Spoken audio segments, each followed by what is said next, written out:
नमस्कार छात्रों, आज हम 9वीं कक्षा का लोक भारती हिंदी के विषय बारे में जानकारी लेंगे।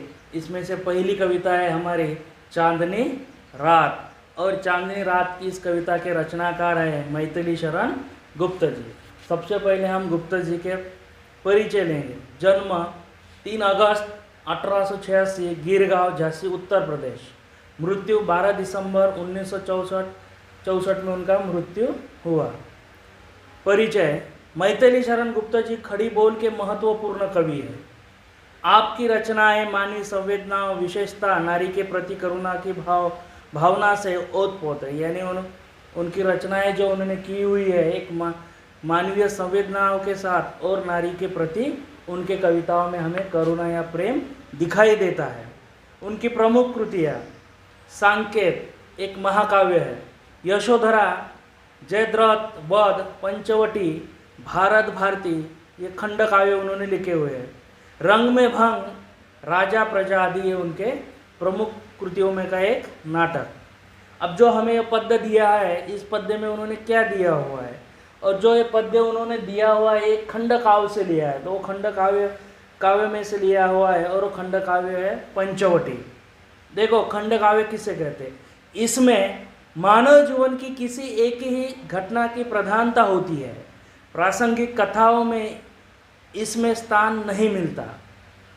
और जो हमें यह कविता दी गई है, इस कविता में हमें क्या लेना है इसमें? देखो, प्रस्तुत अंश पंचवटी खंड काव्य से लिया गया है। प्रकृति की छटा का सुंदर रूप बड़े ही माधुर्य के साथ अभिव्यंजित हुआ है। चांदनी रात का मनोहरी वर्णन सुंदर शब्दों में चित्रित किया है। यानी ये जो कविता है एक चांदनी रात पर उन्होंने आधार पर यहाँ पे हमें दी है, और चांदनी रात का उन्होंने बहुत ही सुंदर शब्दों में उनका वर्णन किया हुआ है। अब हम अपनी कविता विस्तार से देखेंगे। देखो, पहला पद: चारू चंद्र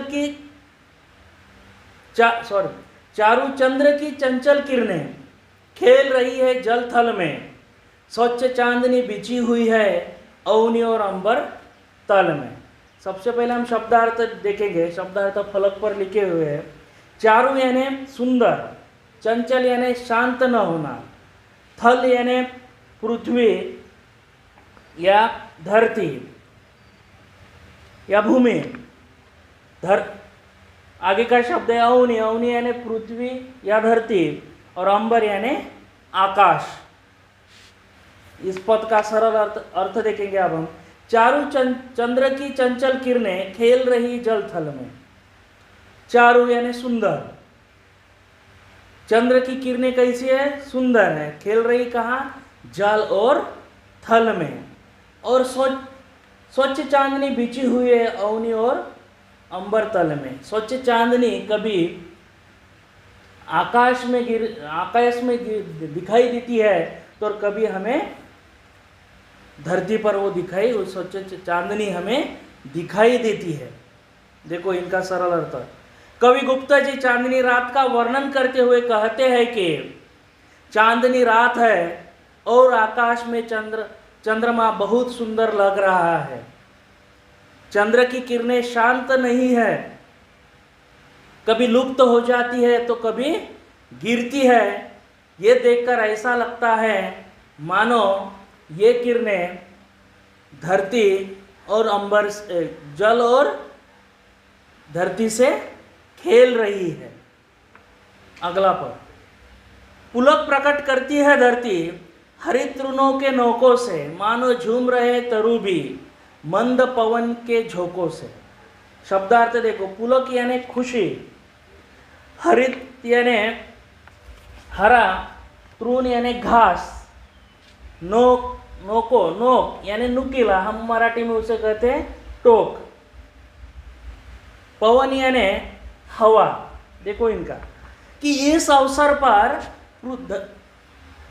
धरती बहुत खुश है और अपनी खुशी वो हरे भरे घास के नौकों से प्रकट कर रही है। सब हर तरफ मंद ऐसी हवा बह रही है, और उस हवा के साथ पेड़ पेड़ पौधे झूम रहे हैं, मानो ऐसा लगता है कि वो पेड़ पौधे भी अपनी खुशी प्रकट कर रहे हैं। देखो सरल अर्थ, कवि गुप्त जी चांदनी रात का वर्णन करते हुए कहते हैं कि इस अवसर पर धरती भी बहुत प्रसन्न है और अपनी प्रसन्नता वह हरित घास के नौकों से, हरे भरे नौकों से प्रकट कर रही है। हर तरफ मंद हवा बह रही है और उसके साथ पेड़ पौधे भी झूम रहे हैं, मानो ऐसा लगता है कि वो भी अपनी खुशी प्रकट कर रहे हैं। अगला पद, क्या ही स्वच्छ चांदनी है यह, है क्या ही निशब्द निशा, है स्वच्छंद सुमंद गंध वह, निरानंद है कौन दिशा। शब्दार्थ, स्वच्छ यानी स्वच्छंद यानी अपने मन से काम करना, निस्तब्ध यानी शांत, निशा यानी रात, सुमंद यानी बहुत धीमा, निरानंद यानी जिसमें कोई आनंद ना हो या वहाँ पे कोई आनंद ना हो। देखो इन पंक्तियों का अर्थ कि चांदनी बहुत निर्मल है, रात भी शांत है और हर तरफ मंद मंद ऐसा सुगंध फैला हुआ है। और कवि यहाँ पे पूछते हैं या प्रश्न करते हैं कि अब ऐसी कौन सी दिशा है कि जहाँ पे आनंद ना हो या खुशी का माहौल ना हो। देखो सरल अर्थ इस पंक्तियों का, कवि चांदनी रात का वर्णन करते हुए कहते हैं कि चांदनी बहुत ही निर्मल है, रात भी बहुत शांत है और हर तरफ मंद मंद ऐसा सुगंध चारों दिशाओं में फैला हुआ है। और ऐसे कवि प्रश्न करते हैं कि अब कौन सी ऐसी दिशा है कि जहाँ पे आनंद ना हो या खुशी का माहौल ना हो, यानी कि चारों तरफ क्या है, आनंद है और खुशी का ही माहौल है। अगली पंक्ति, बंद नहीं अब भी चलती है नियति नटी के कार्यकलाप, पर कितने एकांत भाव से, कितने शांत और चुपचाप। अब यहाँ पे नटी शब्द आया है, इसका मतलब होता है नर्तकी, यानी कि नर्तकी यहाँ पे रात रूपी को कहा हुआ है, रात को कहा हुआ है। देखो इनका अर्थ कि कोई भी गतिविधि यानी कार्यकलाप यानी गतिविधि, कवि कहते हैं कि कोई कार्य बंद नहीं हुए, सारे कार्य एक रात रूपी नर्तकी के रूप में सारे कार्य ये पहले ही जैसे चल रहे हैं। लेकिन जो ये काम चल रहे हैं या काम हो रहा है, ये काम कैसे हो रहा है, शांत और चुपचाप और एकांत भाव से हो रहे हैं। देखो सरल अर्थ, कवि कहते हैं कि अभी भी कोई काम बंद नहीं हुए, एक रात रूपी नर्तकी के रूप में ये कार्य पहले ही जैसे चल रहे हैं, लेकिन ये कार्य चल रहे कैसे, एकांत भाव से, शांत और चुपचाप से कार्य चल रहे हैं।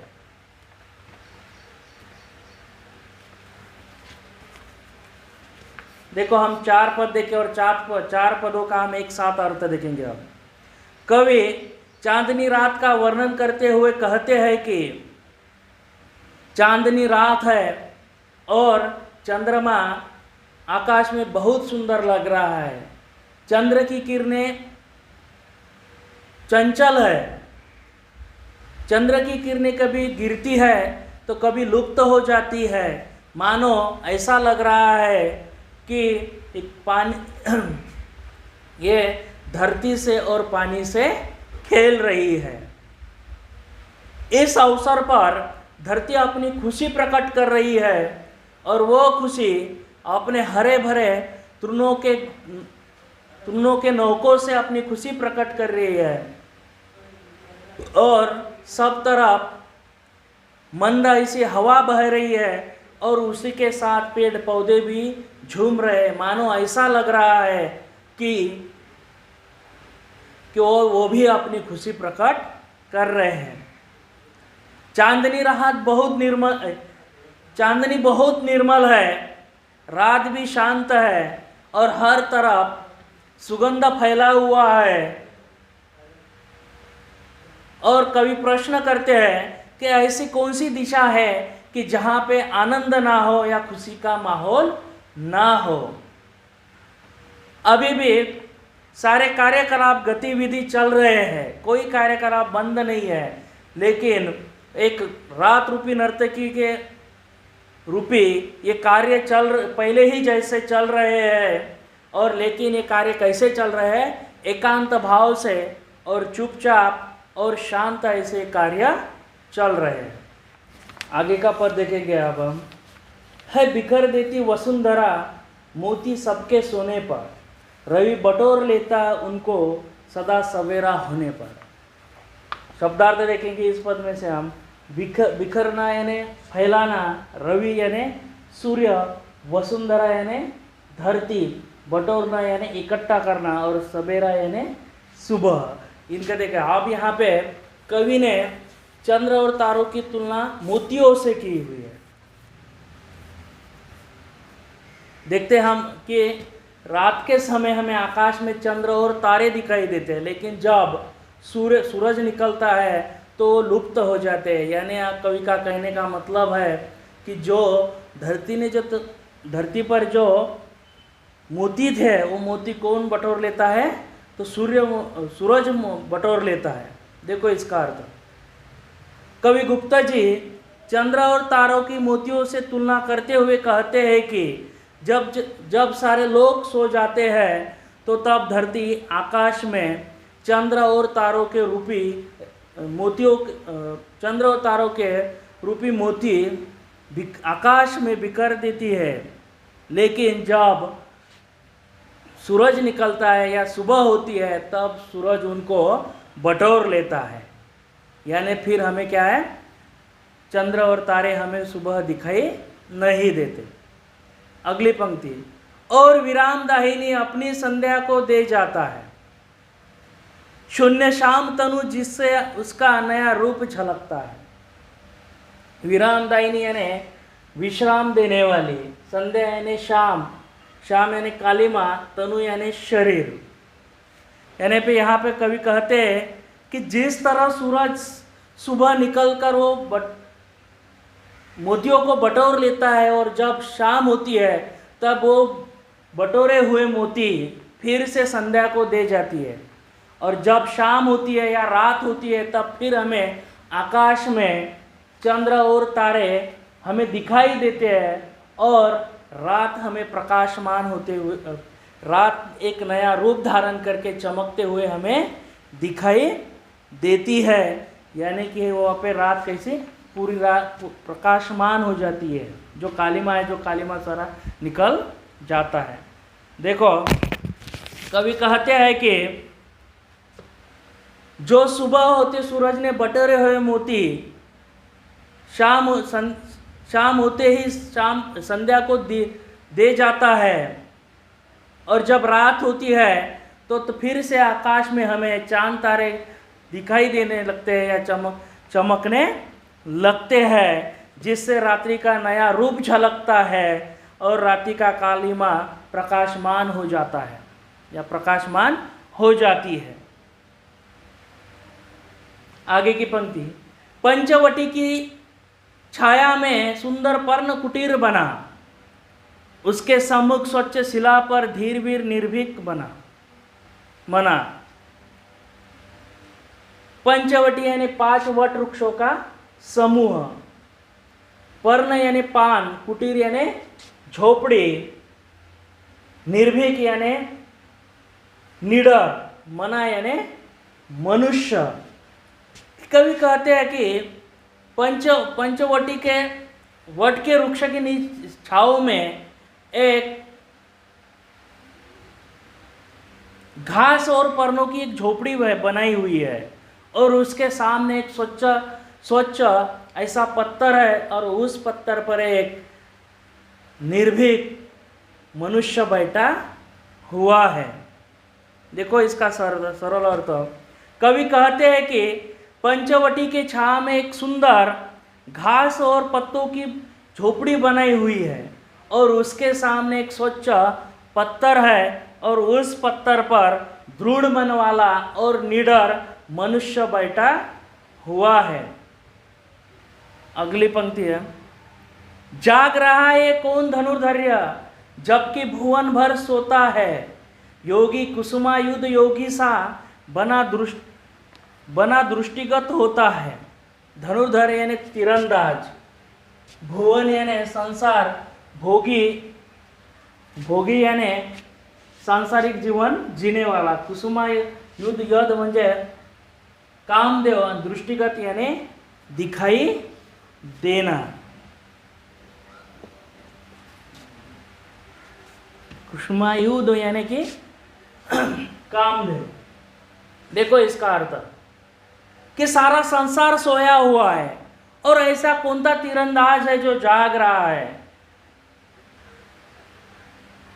जो सांसारिक जीवन जीने वाला मनुष्य है वो अब कैसे लग रहा है, कैसे दिखाई दे रहा है, एक सन्यासी की तरह वो दिखाई दे रहा है। देखो इन पंक्तियों का अर्थ, कवि कहते हैं कि जब सारा संसार सो जाता है तो ऐसा कौन तीरंदाज है जो जाग रहा है, और वो मनुष्य सांसारिक